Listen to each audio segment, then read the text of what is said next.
Hello, everybody, and welcome to Heart-Like Vedic Astrology. In today's talk, I was going to go through the new moon, or Amavasya, that's happening December 30th, 2024.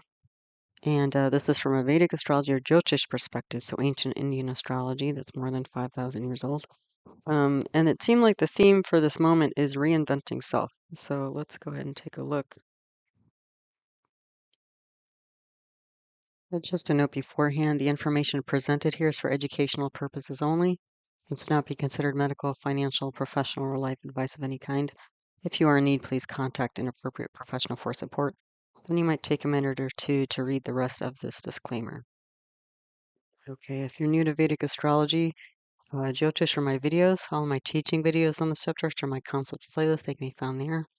Wherever you see a double asterisk in one of my talks, it means there's a teaching video on that subject if you'd like to learn more. My channel is all about playlists. I'm pretty good about organizing my videos into different playlists so that different topic areas or the videos on different topics are easy to find. So, like, I have a planets, grahas playlist, houses, bhavas playlist, yoga's planetary combination playlist, and others. If you like to learn astrology by looking at famous birth charts, in my video birth chart archive list 2024, I have a list of all the famous birth charts I've analyzed on the channel. So, famous people, places, moments, and time. And then the video you can find them in. Okay. I just published a December solstice 2024 to June solstice 2025 video. So basically the first half of 2025, it's an overview of the energies that are going to be coming through. So that might be interesting to you. And then other videos to watch with this one to get more out of this talk. North, South, and East Indian style charts. I do cover Western style charts in that video as well. Introduction to Navigating a Birth Chart, the Lugna, also known as the Ascendant Rising Sign First House. Introduction to the Constellations or Rashis, Constellation or Rashi categories. Planetary aspects, natural, benefic, and malefic planets. Chidra grahas or plants of vulnerability. Planetary exaltation, debilitation, or uccha, nicca. Swagrahas are planets in their own sign or star. Planet retrogression or vakri. Nakshatras or lunar mansions. And then we have some yoga, so like Parivartana yoga, solar yogas, lunar yogas, and then also Pancha Maha Purush yogas. Okay, so lots to learn. Okay, so let's take a look at the chart for this moment in time. So again, the new moon, Amavasya, that's happening 30th December 2024. This chart is set for 17:27 p.m. Eastern Standard Time. That's the time zone I live in. And so let's look at the context before we get into each of the houses here. So the day lord is Moon, and the hour lord or hora lord is Mars. So from that, the moon represents the intuitive mind, the emotions, nurturance, that sort of thing. And Mars is an action planet. So, we might be considering actions towards nurturing, the mind and emotions, that sort of thing. The Dasha period or planetary period is Venus, K2, Saturn. So Venus is a planet that represents like a spouse or spouse-like partner, loved ones in general, creativity, the finer things in life, socializing, social grace, compassion, the worldly advisor, that sort of thing. And then it's with K2 and Saturn. So K2 and Saturn are both separatist planets. K2 is the south node of the moon, and it's got a pretty erratic energy, actually. It can be quite explosive, that sort of thing. But it tends to separate, and end things. And then Saturn is there as well, and Saturn is a planet that represents obstacles and delays, and um, can like mentally, it can represent things like doubts and skepticism, anxiety, depression, that sort of thing. And you can see that Saturn and Venus are together in the ninth house. The ninth house represents things like authority and religion and father and higher education. Okay? And K2 is in the fourth house of home and mother and happiness. Yeah, so, and since we're talking about already, we're picking up the energy of the two emotional planets, Moon and Venus. It seems like, at least at this particular moment, there's been some emotional hardships, especially related to home family, parents, loved ones, socializing generally. So some relationship issues and separation potentially. Now the thing is that the Shah period is switching to Venus Sun Sun on 16th January 2025. So a little bit over 2 weeks here. So the Sun is almost like the exact opposite energy of Saturn, whereas Saturn is like the farthest planet. In classical Jyotish, there's 9 planets in classical Jyotish. The farthest planet, it's dark, it's cold. It takes its time. It takes 2.5 years for Saturn to change signs. Sun is the opposite. Sun is about vitality and health and purpose and direction and leadership. President type energy, whereas Saturn's a servant type energy. So that's a huge shift in energy. We're maintaining the same Hadasha, the same main planetary period, but that's a big shift. And Sun is in the seventh house here.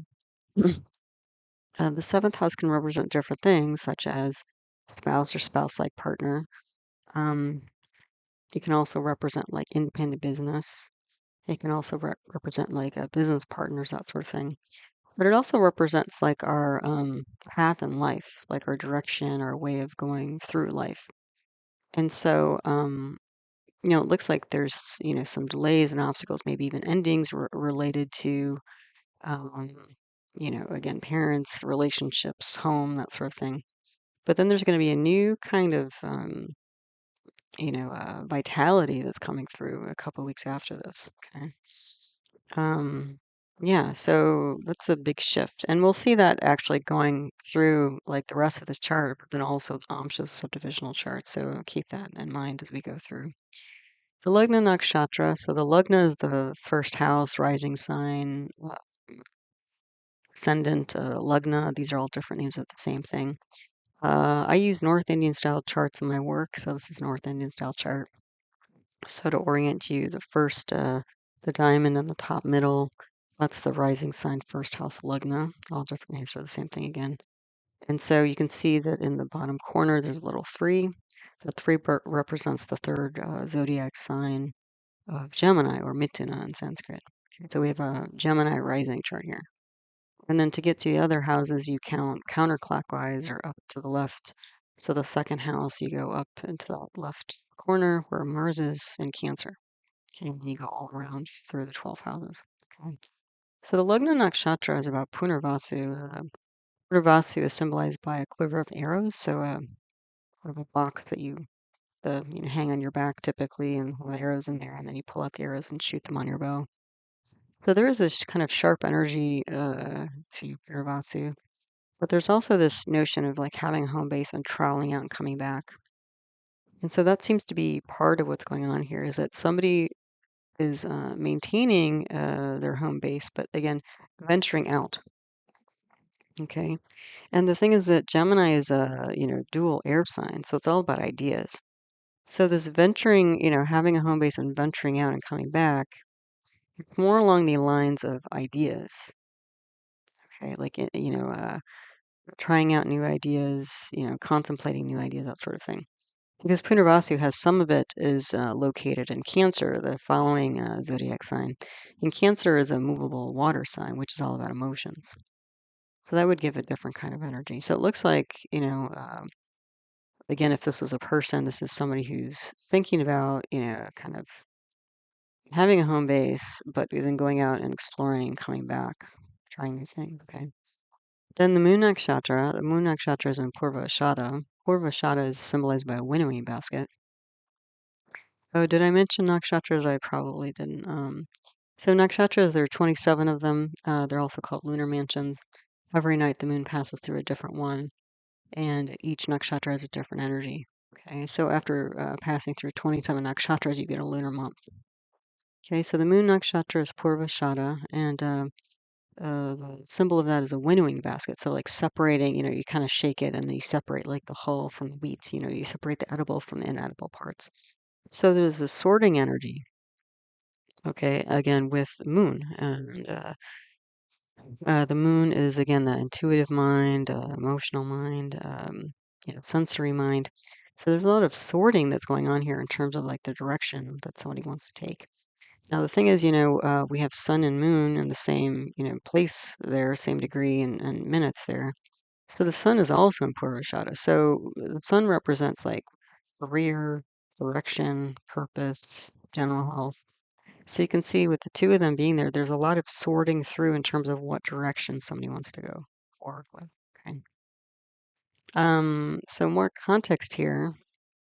The Lugnatia, which is the ruling planet for the whole chart, is Mercury, because Mercury rules Gemini. We have a Gemini ascendant or Lugna here. So Mercury's in the sixth house, and the sixth house represents a few different things. So it's the house of enemies. It's also the house of acute issues and problems. It's also the house of like daily activities.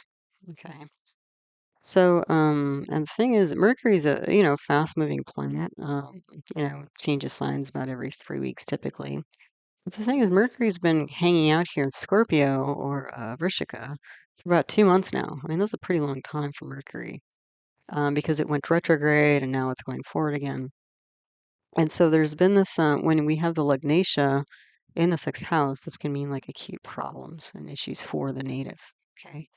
So for a good 2 months now, this person has probably felt fairly stuck, but they're doing a lot of contemplation because we have Jupiter retrograde aspecting it from the 12th house. So Jupiter is a planet about philosophy and, spirituality and philosophy, that sort of thing. So there's a lot of contemplation going on here related to acute issues and possibly even self. Okay, who do I want to be? Now, in the sixth house here, the expositor, the owner, ruler of the eighth house of Scorpio is Mars. Mars is also retrograde and it's in its debilitation sign of Cancer. So that means that the kind of scene that's set here in the sixth house is not particularly stable. Luckily, Mars is in a nakshatra called Pusha. Pusha is symbolized by a cow's udder. So there's a lot of like attempt, but erratic attempt to create some sort of nurturing environment. Okay. Um, and again, the sixth house, because it also represents schedule, this could be like some new routine, that sort of thing. Mars is in Cancer. It's also in the second house of diet. So this might be literally somebody even trying to like change their diet to be more supportive and nurturing, that sort of thing. And we do have Jupiter there, which is a great benefic, natural benefic. So that's going to be supportive. And Jupiter's in a nakshatra of Rohini. Rohini is symbolized by an ox cart, but it's considered to be like the most attractive and fertile and seductive type of nakshatra. So it's a lot of positive, lovely energy there. But on the other hand, directly opposing it, we have Saturn, and Saturn is swats in its own sign of Aquarius. And Aquarius is a fixed air sign, so it's about kind of fixed or ideas that don't change very much. And Saturn is in a nakshatra called Purva Bhadrapada. Purva Bhadrapada is symbolized by the front legs of a funeral pyre. Very transformative, but also quite, explosive, like literally, because we're talking about cremation here, right? So like smoke and ash and, heat and, melting, but also like releasing the soul from the body. And of all these planets, the Saturn, which also as a planet, not just the nakshatra it's in, but as a planet represents things like delays, obstacles, death, chronic disease. Okay? So of these four planets influencing the sixth house, Saturn's the strongest one. And we're also running, right, a sub-period, an antra of Saturn. Okay. So you can see how this is kind of lining up, right? So the thing also about, so Mercury is quite challenged, and Mercury is it's a dual planet, and it will take on the kind of properties to some extent of the planets that influence it. And we have, again, a mixed bag here with this very idealized, attractive, dreamy Jupiter, and it's very destructive and, ending of things with Saturn. And then we have an unstable stage with a debilitated Mars. Okay. Mercury happens to be in a nakshatra called Jesta. Jesta is symbolized by a talisman. There's a very protective energy, excuse me, associated with that nakshatra. So, Mercury or the native could very much be in self-protection, self-preservation mode at this time, and probably has been for quite a while. Okay, most of the last 2 months that it's been in Scorpio. Now you can see that Mercury is about to shift signs within about a week or so of this time. Um,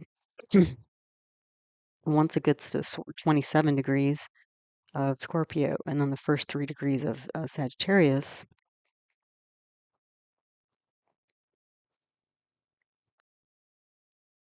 once it crosses into Sagittarius, this is a part of the sky. It's called Gandanta. It's one of the three Gandanta points. It's a very unstable point, actually the most unstable point that's thought of in Vedic astrology, because you're not just crossing signs. That's an unstable position because you're shifting elements, like from Scorpio to Sagittarius, you're moving from water to fire, so emotions to actions. But in these three Gandanta points, and one of them is where Mercury is about to cross right now, that also means that you're shifting nakshatras as well. So because you're shifting rashis or constellations and nakshatras at the same time, that's like a dual instability. Okay. And the thing is, once Mercury pops over into Sagittarius, it lands in a nakshatra called Mula. Mula is symbolized by a bunch of roots tied together. The deity associated with that nakshatra is a form of Kali, the goddess of death and destruction. So it's literally Mercury, the self, the native, is going through a major transition period here after a long period of contemplation and trying to sort through, like, where they've been, what's worked, what hasn't, who they want to be moving forward. Okay. The other thing is that you can see the degrees here with Jupiter's at 19 degrees 7 minutes and Saturn's at 20 degrees 14 minutes, Mercury's at 24 degrees 18 minutes. So just a few days before this, literally, Mercury was under the direct aspect of Jupiter and Saturn simultaneously. So there's probably been a lot of confusion because, again, Mercury can kind of, it's a mutable type of planet, so it can take on the energy. But when you have these two extremes, like this very highly idealized Jupiter that's very optimistic and jolly in a nakshatra that's also very attractive, and then you have the opposite extreme of Saturn and Purva Bhadrapada, right, the cremation energy, that can be very confusing, right? So anyway, so yeah, so in general, again, if this was a person, they're in self-preservation mode, but also self-transformation mode. Okay, and that's essentially the challenge of this particular time, especially for Gemini rising Lagna people. Okay, so let's go through house by house and see what we see. So turning at the Lagna, top of the chart here, again, Gemini or Mithuna, rising sign, dual air sign, Dosvabhava Vayu. And aspecting the Lagna is Sun and New Moon and Purva Ashada. So again, sorting through thoughts, feelings, directions, the difficulties that they've experienced, recently, also probably health issues as well. So there's a lot of sorting energy, and that's something that Gemini tends to do anyway, especially in the thought world. So if you saw, I recently posted in the last couple weeks or so a Gemini video and all about that constellation. But it's never really simple with Gemini. Let's put it. They're always processing stuff, probably more stuff than they realize. And so then on top of that, again, we have this going back and forth energy with the Punarvasu nakshatra, and then the two planets in Purva Ashada, sorting, and then we have completely contrasting energies on the Lugnatia. That's a lot that Mercury's been, trying to sort through, essentially. Yeah. So, And then Mercury is in the sixth house I've been talking about. The sixth house is a moksha sthana, so that's the motivation for a lugnatia that's gone to a moksha sthana is desiring freedom. So I think Mercury is trying to gain some levity after all of this processing, and it's pretty heavy energy here. This massive Saturn on Venus, and we're running that period, and this massive Saturn, on Mercury itself. The lugnatia. I mean, that's not easy. I mean, at least Jupiter's there. It's probably helping the mercurial person not to feel so, frankly, down in the dumps. It could very well be, because when you have this massive Saturn on Mercury, just even physically, medically, Mercury represents the peripheral nerves and Saturn represents the neuromuscular junction. You could literally have paralysis here. So this could be like physical paralysis of some kind.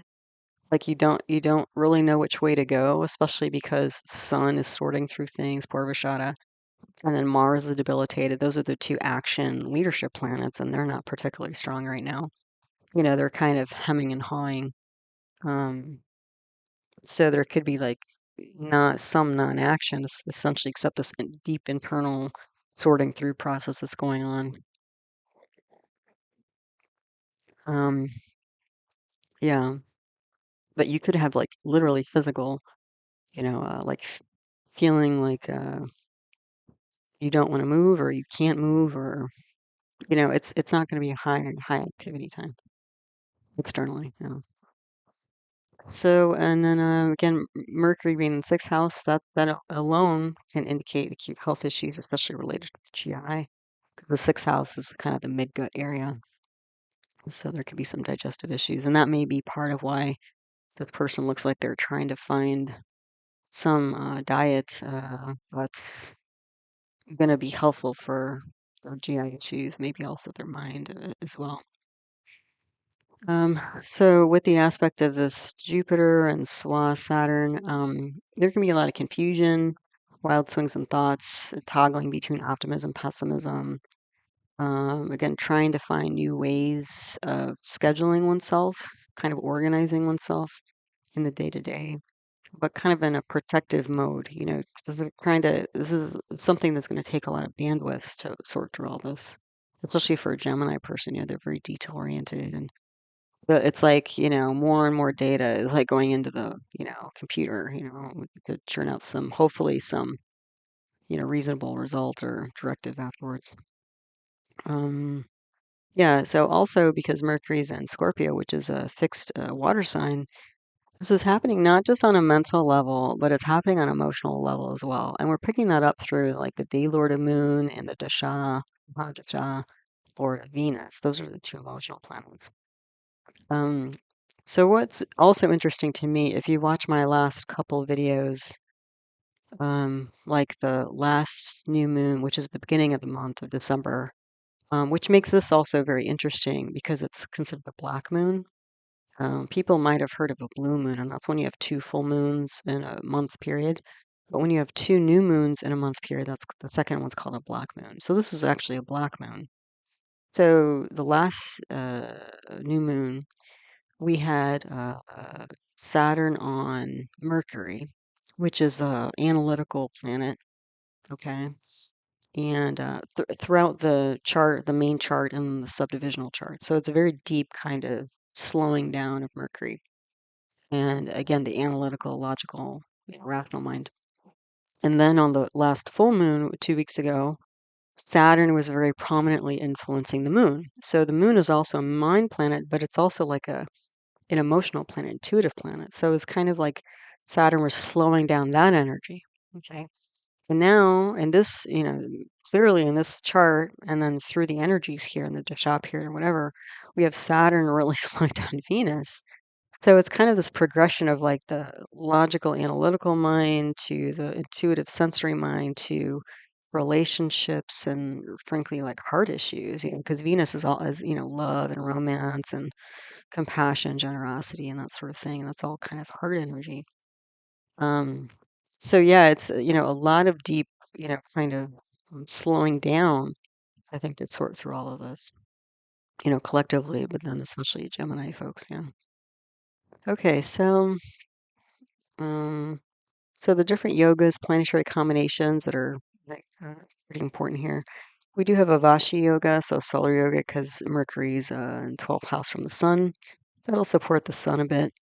And then we have an Anafa lunar yoga because Mercury's also supporting moon because Mercury's on 12th house from the moon.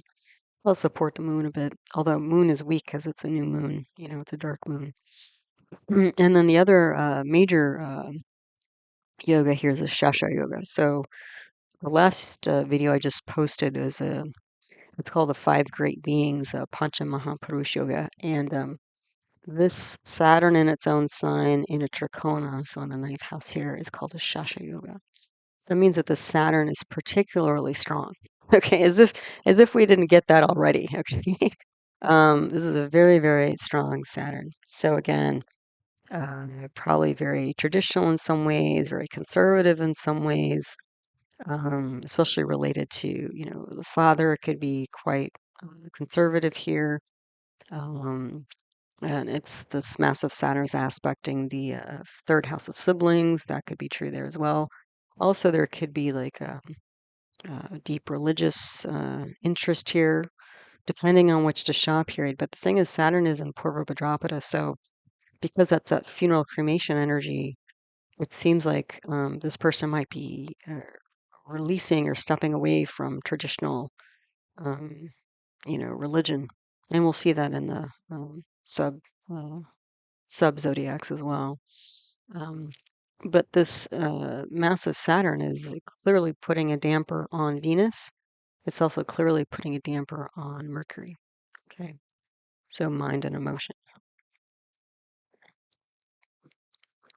Okay, so what else do we have here?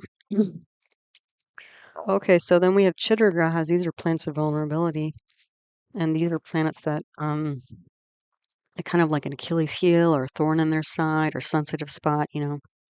And twice over Mercury and twice over Mars.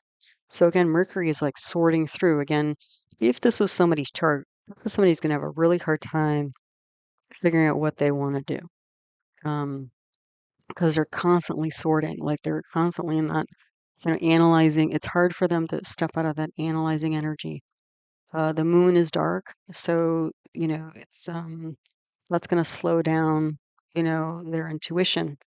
Um, and then Saturn is on Venus, so that's like the heart. How do they feel? So this is somebody who has a hard time feeling their way through things, and because of that, they may end up with what seem like rational conclusions, but may not be entirely authentic to them and their soul and their life purpose. Although there are periods where it's going to be better than others, and since we're moving into this Venus Sun energy, mid-January, then this person who probably has felt stuck for at least a good 2 months is going to start seeing, I think, forward movement. Okay. And then so Mercury is a chitra graha, so their rational mind is actually, frankly, potentially problematic. They think too much, probably. And Mars is also problematic. And again, Mars is debilitated. So again, they may have, because they're always thinking and processing, they may lack clarity in terms of what direction to go, what to do. As far as money stuff, we have the yogi planets Ketu, the aviyogi is Rahu, and the duplicate yogi is Jupiter. So the yogi is a planet that represents wealth, and Ketu's there. So that's fourth house stuff. That might mean literally property or home. Also a family lineage. And the aviyogi is Rahu. So the aviyogi can indicate a place where there's a lack of wealth. So Rahu's in the 10th house of 9 to 5 activity. It could be like 9 to 5 work, 9 to 5 job. And then the duplicate yogi is Jupiter. So the duplicate yogi is of Jupiter is uh, owns the 7th house of independent business as well as the 10th house of 9 to 5 activity. So it looks like 9 to 5. Just from that, I would gather that like having a 9 to 5 job um, may be up and down for this person. Okay. An independent business may be a better option potentially for them because there's less challenge to the seventh house than there is to uh, the 10th house. Now, either way, the seventh and the 10th house are both ruled by Jupiter, and Jupiter's gone to the 12th house of losses and expenditures. The thing, though, is that this could potentially also mean, because the 12th house also means like foreign isolated places, it may be that whatever work they do, they would be more popular or profitable or um, popular overseas with overseas groups or people's communities, that sort of thing. Because Jupiter is in a sign of Rohini, so there's some, you know, it's not like Jupiter's in a sign of Purva Ashada, for example. There could also be, with Saturn being in its own sign in the ninth house, this could be that somebody, especially during a Saturn period, was interested in like some kind of institute or government position or something like that. But because Saturn's in Purva Ashada, and also Saturn, in the next few months, by the end of March, is moving out of the ninth house, this could be the end of like a government position or something like that. Kind of some kind of institutional position. Okay. The other thing is that Rahu is gonna, Saturn is gonna move into the 10th house, or it's gonna slow down 10th house, 9 to 5 job type stuff. And Rahu is gonna move into the ninth house of institutions and stuff like that. So there it looks like there's gonna be a changeover, regarding work again, if this was a person, yeah. At least with the current transits that are happening. Okay. So I did talk about Mercury moving into Mula nakshatra. So again, Mercury is Mula nakshatra. Again, the symbol of that is some roots tied together, and the energy there is like it's like I was thinking of it as like farming, which might be a little odd. I don't think I've seen or read that anywhere, but I think of it as farming because it's kind of like you're planting seeds, in the ground, deep in the ground. And then it's like, will those seeds flourish? Will they be strong enough to, move and grow through the soil and make it to the surface and then grow into like a tree or flower or fruit or something like that? So that's the thing with farming, right? Most seeds don't make it. And so the thing is, if you watch my Sundi Gandanta video, especially when the moon is in like a Gandanta place, like there is this energy of it could, like the seed could die. That's a possibility. But it's also possible that if the seed makes it to the top, like it's almost like the survival of the fittest type thing. And so if it actually survives and makes it through that journey through the soil to the top of the surface to the top surface, it could be that that's actually something that has longevity to it. Mm. And so Mercury, the Lugnatia ruling planet for the chart, is going through that process. Okay, the other thing is that once Mercury crosses into Scorpio in about a week, Mercury is going to be aspecting its own sign of Gemini. That's going to bring strength to the first house. And so, by way of that, strength to the whole chart. Okay, the other thing is that it's going to be with Sun for a while. Sun is, again, a fire leadership planet.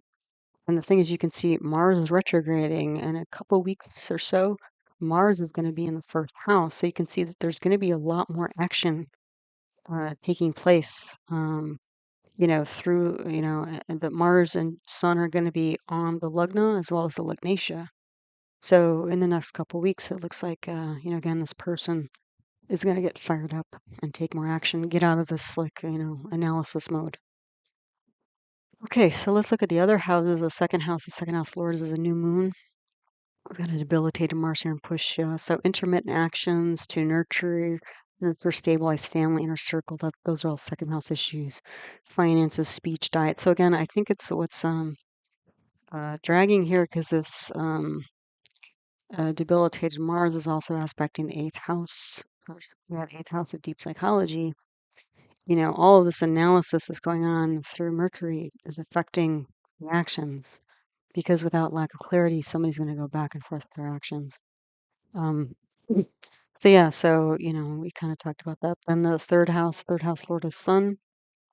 It's aspected by Venus and Dhanishta, which is symbolized by a drum. And so it's about rhythm. It's like it literally can be music too, especially since Venus represents the arts. And then Saturn and Purva Bhadrapada.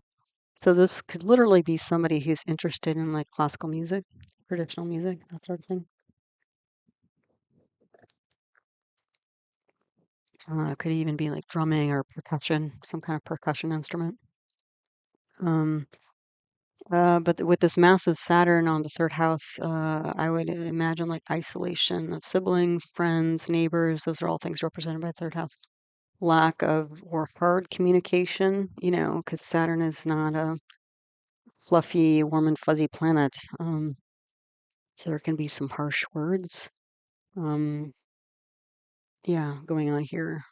Or not necessarily even words, but like writing, like maybe texting, because the third house is more like nonverbal communication, but it could be writing and stuff like that.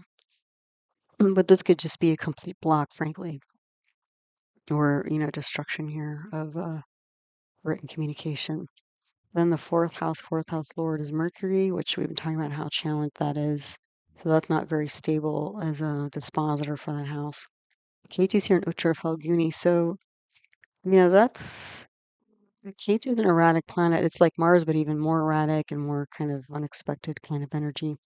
But Uttara Falguni is nice because it's a softer nakshatra. It's like symbolized by a hammock. So there's this sense of like enjoyment and things like that. But it's also like how would I say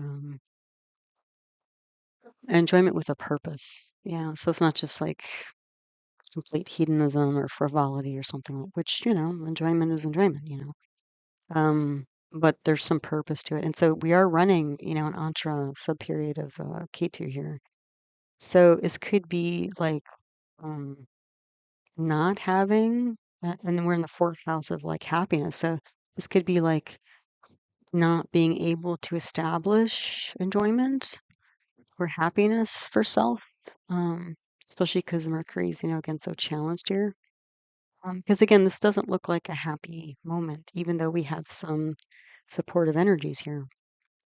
Um, so protecting could be even like spiritualizing home, especially because Mercury's in a protective energy. It might be that somebody's kind of like hunkered down at home, not going out too much, especially because Saturn is aspecting the 11th house of clubs, group societies, which is also a Kamasthana, which is a house of enjoyment, and it's also aspecting the third house, which is a Kamasthana of enjoyment and friends. So it doesn't look like this Gemini person is socializing very much,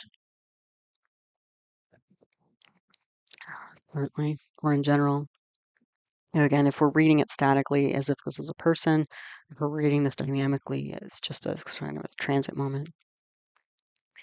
Okay, the fourth house also represents mother and education, so there could be issues there. And since K2 and Saturn are both separatist planets, it could be that somebody's decided to like leave their program of study. That's a possibility. Yeah. So the fifth house lord is Venus. It's aspected by this debilitated Mars. So challenges, I would say, with children, romance, creativity, like on again, off again type of energy, not very consistent energy. Because again, Venus is just swamped by all the Saturnian slowing down, difficulties, delays, energy, and then Mars is inconsistent. So all that, might be affecting fifth house things. Then the sixth house we've been talking about. So the Lord is a debilitated Mars, Mercury there aspected by Jupiter and Saturn. So unstable daily activity, thoughts, doubts, anxiety, depression, skepticism. Yeah, what we've been talking about. So if we look at the other houses, seventh house. So on this slide, all the stuff is the same on the left. It's just the right side with my notes has changed. So the seventh house lord's Jupiter. Now, this is kind of interesting to me, is that Mercury, the Lugnatia for the native, has gone to the sixth house of acute issues. It's gone to a negative house. And then if we spin the chart to make Sagittarius, the Lugna, which would represent the spouse or spouse-like partner, they have also gone to the sixth house from that because Jupiter's gone sixth house from Sagittarius. So I would say the partner is also having issues, and they're also sorting through things. They're probably a little more optimistic than the native currently. The other thing is that, if we do spin the chart to Sagittarius, that would also mean that we have a Sudarshan Lagna. So the moon and sun are in the Lagna. So that creates a kind of internal coherence or integrity that gives somebody strength and focus and direction. Okay. Um, but the partner might be off traveling or internationally even, or, um, retreating, taking their time.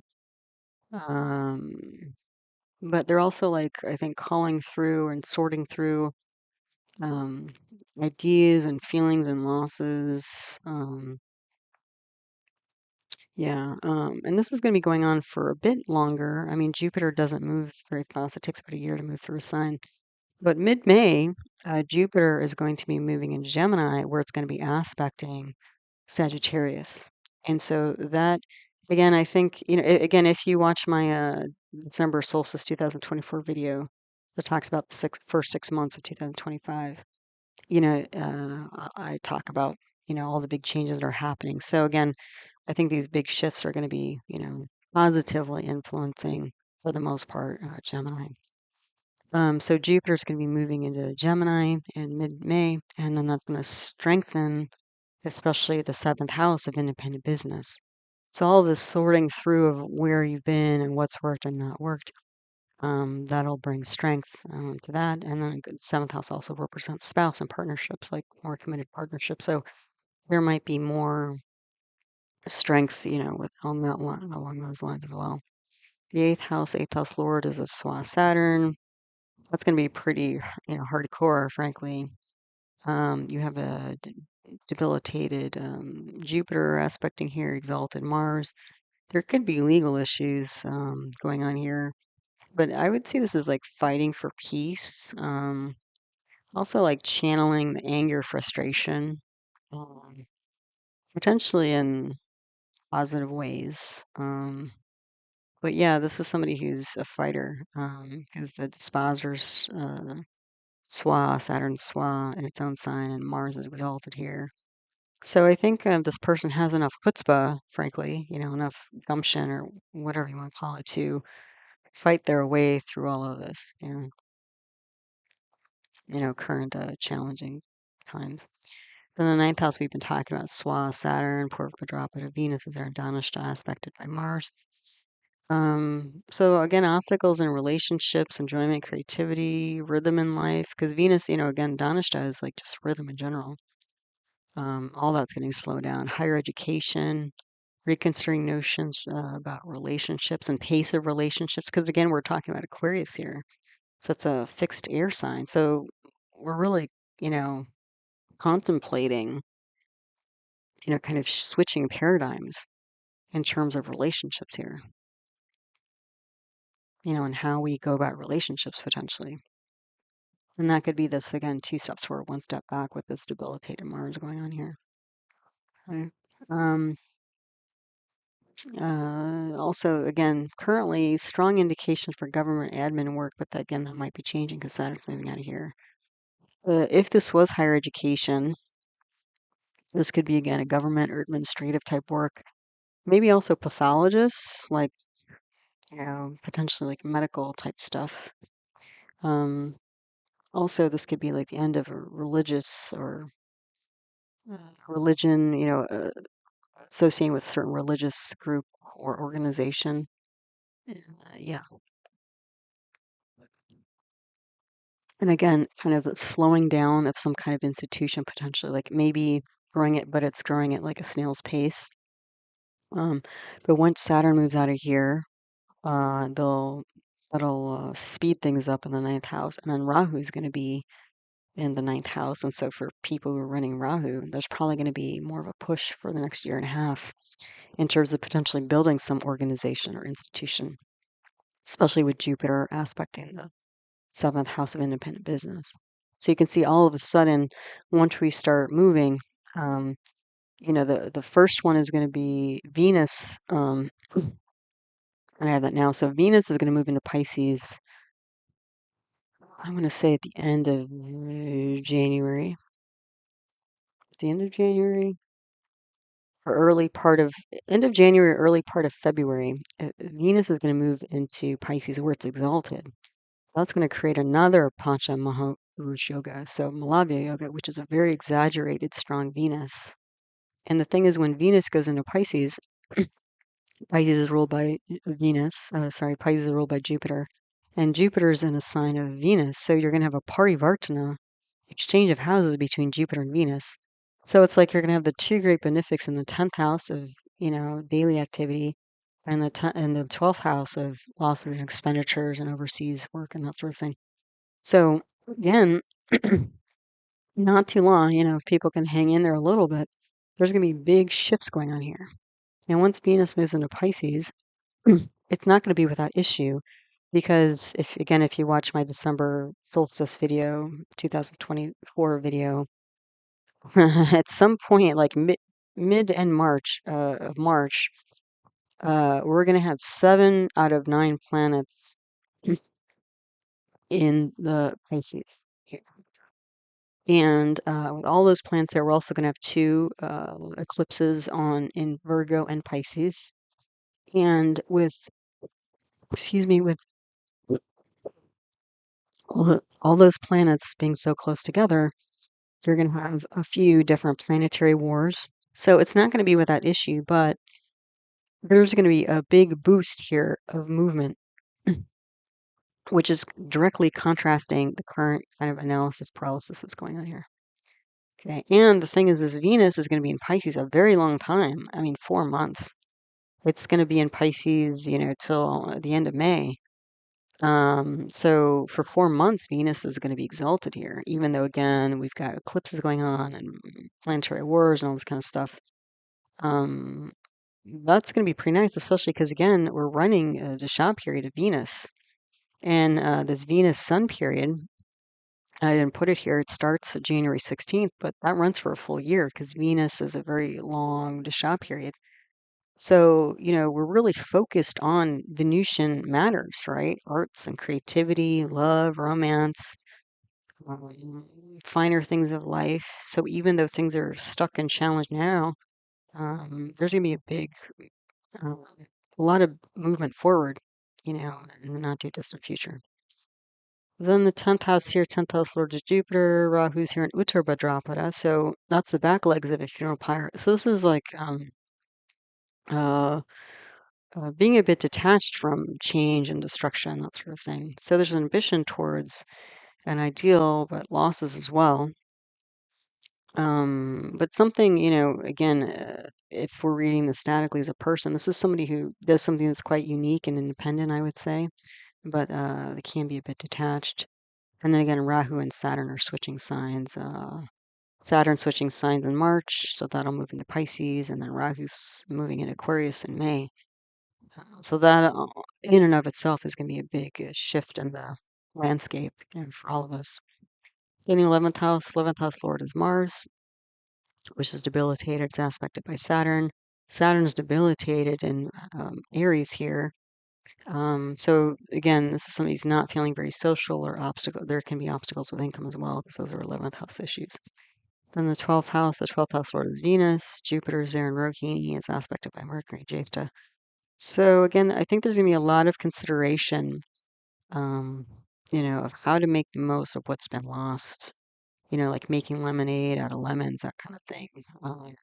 And the lemons being, losses with work and relationships, possibly also losses with their children as well, because Jupiter represents children. Yeah, so overall, again, it seems like there's a lot of processing going on about the journey so far, releasing those losses, preparing for new cycles of self and life direction. Okay, so let's go ahead and take a look at the subcharts now.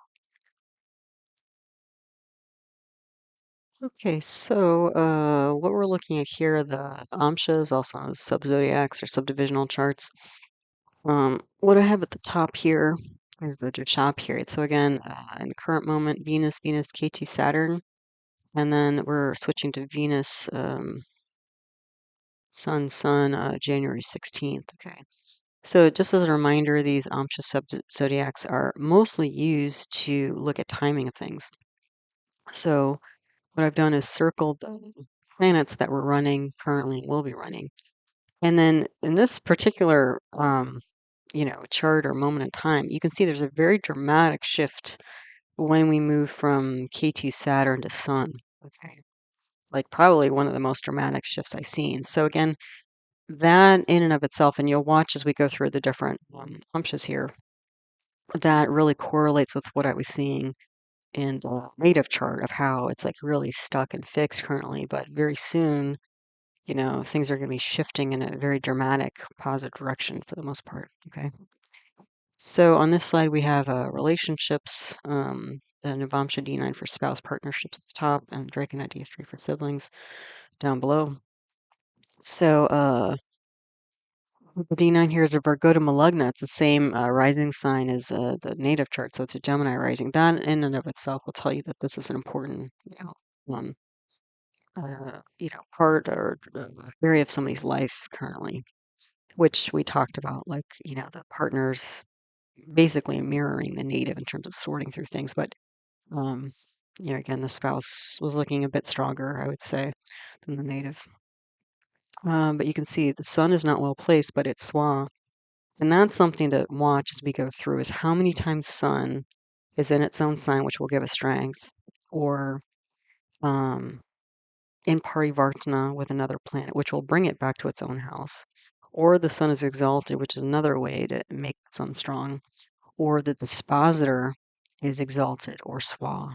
So it's going to be a very strong field in which Saturn is playing out.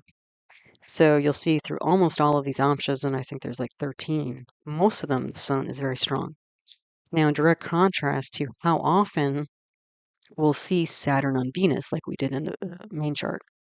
Okay, so keep track of that as we go through, and I do actually tally it up at the end. So anyway, spouse partnership's important, area for somebody generally in their life. Sun is not well placed with small, and because Sun is in the third house, that's a house that indicates change or endings. So again, once this person switches to the Sun period, that's going to be a lot of positive change, is what I'm seeing here. Venus is Swa, which is nice. That's going to be good counseling. Um, and we have Saturn aspecting it, so it's still Saturn. I mean, Saturn is exalted in Libra, where Venus is. It's going to make a very strong fifth house. So that could either be potentially children. It could also be counseling. Like, I would think that the spouse here is like a very good but practical advisor. Um, and also, what's interesting is Jupiter retrograde at the top there. And again, in the main chart, the seventh house was ruled by Jupiter. So, Jupiter can represent like a teacher or, somebody who's quite spiritual or like a writer or that sort of thing. So, and you do have a Saraswati yoga in this chart. So the spouse could be quite creative. And that may be the Jupiter and Rohinis that they're busy writing something, or, speaking about something, writing and speaking. So Venus is Swags also. But there can't, but the thing is, Saturn's still Saturn, so there can still be difficulty with loved ones, spouse, kids, romance, because Saturn's aspecting the fifth house and Venus, right? So Saturn is on the house and the planet ruling the house. So there can be creativity here and socializing, a lot of thoughts, but also about, but also anxiousness, I would see as well. There's also a parivartan exchange of houses between Rahu and Mercury. So this might bring like independent business, an ambition towards like authority or religion. Also somebody who has like kind of unusual mind, I would say, or independent mind. Yeah. So then Drake and a D3 siblings, K2 and Sun are not well placed.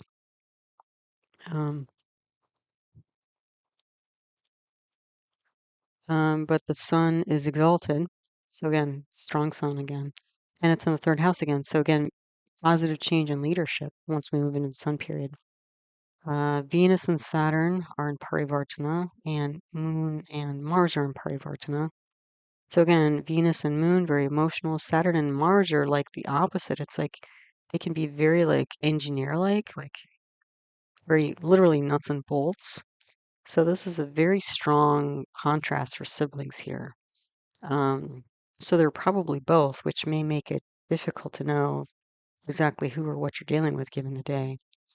Third house, again, exalted sun's there with the Swa Mars when you do the Parivartan and Moon. So that's a lot of strong leadership, for sibling of the sibling, meaning the native. So again, once the native gets out of this, thinking and processing energy, I think things are going to move forward pretty quickly. And then uh, Saturn and Venus, in Parivartana, Saturn's basically on Venus again. So Saturn's going to slow down the lugna. That's going to be a drag for siblings. And then also acute issues because Saturn's aspecting the sixth house of acute issues. So it's basically more of the same regarding siblings. Like there's difficulties here. And again, strong leadership for the native is what we're seeing. So then on this side, we have the Saptamsha D7 for children, the Dwadashamsha D12 for parents and grandparents. So D7, Venus is not well placed, which, we don't generally like to see because it's the Mahadasha, but it's in the third house of, again, changes, changes and endings. It is in Parivartana with Rahu, so that's going to make Venus stronger. And Rahu stronger as well. So again, there could be a lot of, kind of unusual or quirky energy to kids. Saturn is on the Lugna. That's going to slow it down because we're running that sub period. It's also on Moon and Sun. It's going to slow down kind of personal executive energy. And that's going to bring difficulty to home, parents, siblings. Because Saturn also rules the third house where Venus is. So Venus is, still affected or influenced by Saturn, even though Saturn's not aspecting Venus. And then the other thing you have Mars, Karko. So Mars is a planet representing siblings. It's in the third house representing siblings. That combination gives difficulty with siblings. So there could be like problems. The children don't get along, that kind of thing. Dwadashamsha D12, parents and grandparents. We do have Rahu at the top. Rahu represents the maternal grandparents. It's the Nyati Karaka, so living symbol. And since we have that at the top in the Amsha for parents and grandparents, there can be issues with maternal grandparents overall. Saturn is not well placed, although it is exalted. We have three Parivartans here: Mercury, Sun, Rahu, Venus, and Saturn, Venus. Yeah. So a lot of issues here: family, home, work, self.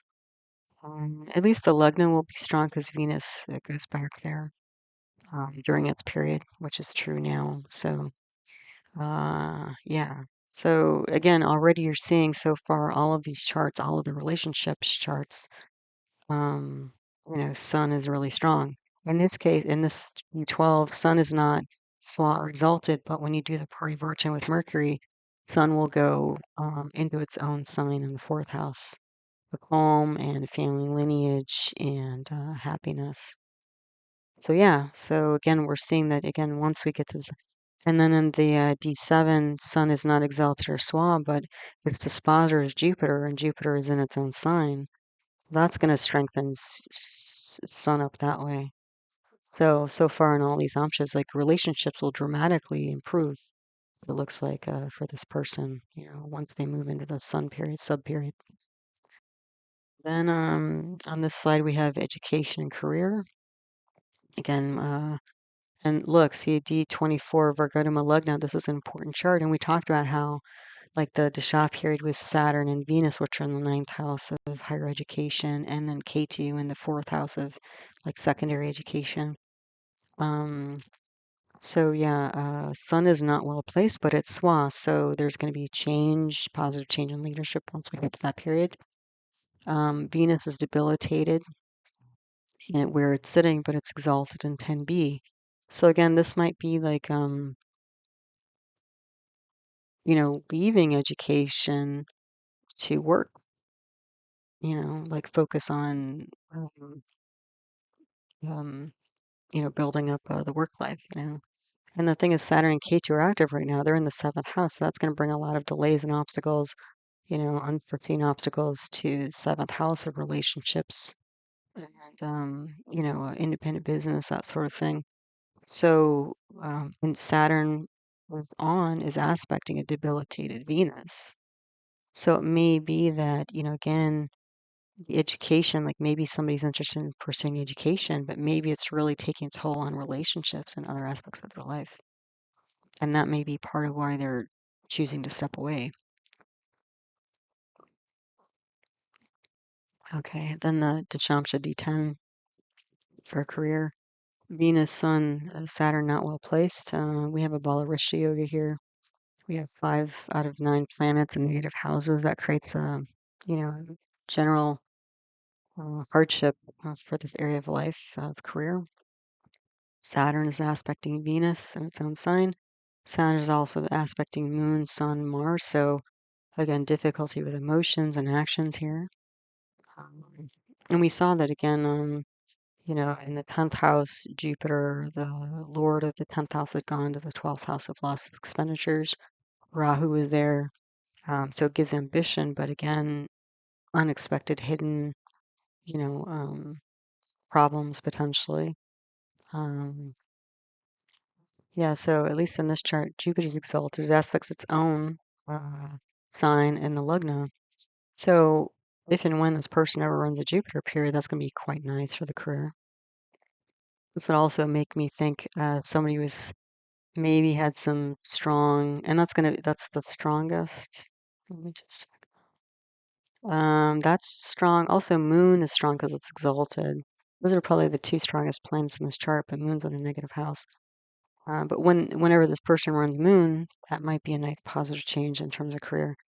But I could see that somebody was involved in like, teaching maybe, or law, publishing, that sort of thing.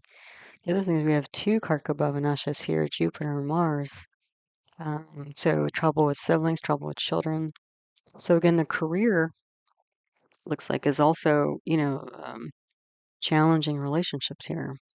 A relationship challenging career, maybe both ways, So yeah, that may also be why this person's thinking so heavily about where they've been, how much stress there's been on relationships, and how they can maybe move forward in a way that's more balanced for their whole life. Then on this chart, we have wealth stuff. So the Rudamsha D11 for income at the top and Chaturtamsha D4 for assets on the bottom. So D11, the sun is not well placed. It's also with the debilitated planet of Moon. So I don't think income is going to be, um, income may not change too much because we have Saturn on the Lugna as well as Sun and Moon. Yeah, it's a little bit of a mixed bag. I mean, it may feel better. There may be less anxiety. I just don't know that the actual numbers are going to get better. It just may somebody feels better about what's going on. Venus is aspecting its own sign in the 5th house. So again, strong indications for counseling and creativity here. And, deriving income from some creative or counseling ventures. Again, the Chaturtamsha D4 for assets. Venus and Saturn not well placed. Saturn aspecting Venus again. Another Balarishta Yoga, 4 out of 9 planets, negative houses, so difficulty overall. Sun and Mercury and Parivartana, so that's going to make Sun strong. So again, business and Mercury strong as well. So business and leadership. So again, what I was saying is like, and maybe this person's like releasing a more steady type of job that's not really like a dead end job though. Like not much progress, just kind of slogging through, even though it's steady with that Saturn in its own sign in the 9th house. And then Rahu, it's like they might be trying to find some other position, but it might be hard to come by. And then now it looks like, again, they're considering, hanging a shingle on their own and doing their own thing is what it looks like. So, yeah, so Jupiter is also aspecting its own sign on Lugna. Saturn, slowing down Venus, so it's kind of more of the same stuff, frankly. Yeah. And then here we have the health amshas. So at the top, we have the Tajik Shashtamsha D6 for acute issues, then the Tajik Ashtamamsha D8 for chronic issues, and the Bhamsha D27 for strength and resilience. So you can see the top chart is the worst of the three. Okay, I'll just say that so we can see, you can kind of watch as we go through. And acute issues is what we've been talking about. But I wasn't saying necessarily, again, if we're looking at it as a transit chart, the transits will bring a lot of positivity in short time. Okay, so on the D6 acute issues, Saturn, Venus, K2 not well placed.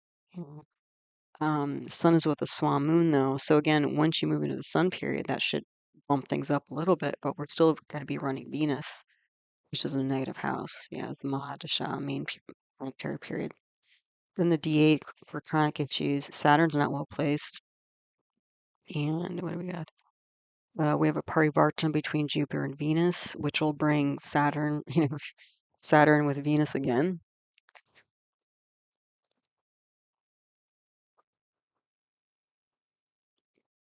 The other thing is that Saturn is in a house that's owned by Jupiter. So with Jupiter coming back here, that means that Sun is going to be with a strong dispositor. So you can see that the Sun period is going to be better than the Saturn period here. Pretty obvious. And then the Bhamsha D27, K2 and Saturn are not well placed. And Saturn's debilitated. So right now, somebody may not be feeling very strong. But again, once they switch into the sun period, Venus is really strong because it's with SWA, Jupiter, retrograde Jupiter. And Venus is the dispositor for the sun, and sun is with an exalted moon. So you can see, like, again, once we move into the sun period, it's like night and day. The difference between the K2 Saturn period for almost all these charts is so much more, delayed and weak, frankly, than the sun period is for almost all these charts. So again, overall, the person, once they move into the sun period, sub period, they're going to be feeling a lot stronger, and less frazzled or, afraid, In this last page here, we got the Panchamsha D5 for innate spirituality, and then the Vimshamsha D20 for formal worship.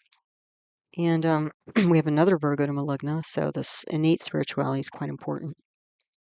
All the grahas are well placed, so that's pretty nice. So again, this is probably their own way of, honoring their spirituality is going to help them move through all these hardships, it looks like.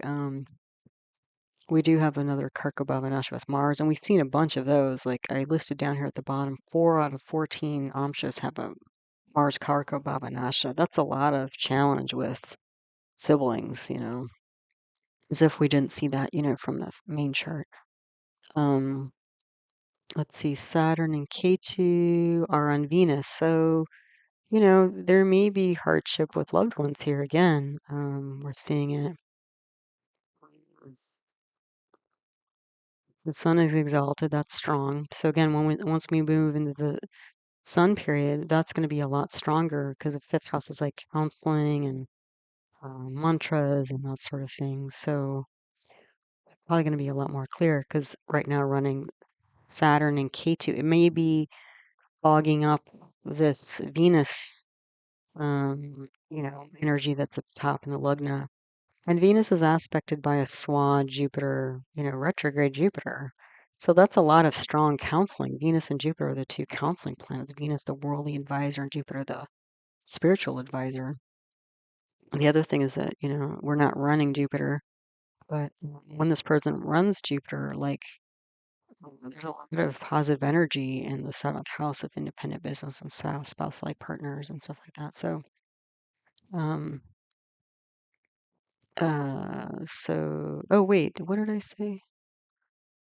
Sorry, let me back up. Sun is not exalted in the fifth house. Sun is exalted in the 11th house. So strike what I said before. Sun is actually debilitated in the fifth house here. But once they run Sun, there's probably going to be more interest in socializing, and deriving income and stuff like that. But just moving, away from the Saturn and Ketu, which are slowing down Venus, should be helpful. Yeah. So then this last chart here, the Vim Shamsha D20 for formal worship. So, not looking great. Saturn and Venus not well placed. Saturn is Swatleys, but they're together. So again, Saturn on Venus again. Saturn is just sitting in this like swamp of Saturnian energy. Mars and Mercury and Parivartana, but they are soul enemies. So it seems like there's like ideological conflict, I would say, with like formal worship. It's not looking like this person. And that may be why that Saturn and Purva is in the ninth house, that again, at some point, that person might leave a formal institution if they were ever part of one. It looks like they're more interested in doing their own thing. And also some humanitarian things and their own, helping out people and stuff with this Venus and Jupiter, Mercury as well. Because Venus, Mercury, and Jupiter in this D5 are creating a Saraswati yoga, so creativity yoga. So, yeah, doing their own thing seems to be their MO. So I did count them up. So how many times out of 14 charts, and the 14 charts is the Amshas as well as the native chart, 11 out of 14 charts, Saturn influences Venus. So it's aspecting Venus with Venus, or Venus is a sign of Saturn. It's a lot. It's a lot of drag on Venus. Yeah, at least temporarily. Again, Venus is switching signs in about a month. And you're going to see a whole different, thing, because it's going to be like the opposite. It's going to be like, exalted with a Swa Jupiter instead of a Swa Saturn. Yeah, and then Sun, Swa exalted, and Parivartana, or with the Swa exalted dispositor, 8 out of 14 charts. That's a big switch. And then Mars Karaka Bhavanasha, 4 out of 14. So problems with siblings seems pretty persistent here. Okie doke. So there you go. The new moon, dark moon for the end of December. All right. So as always, thanks for stopping by, listening to one of my talks. I appreciate all the support you give me and my and the channel. So everybody who listens to videos or likes videos, subscribes to the channel, sends in donations, sends in lovely comments. It's all very much appreciated. So thank you for all of that. All of my teaching videos on the subject are my concepts playlist. They can be found there.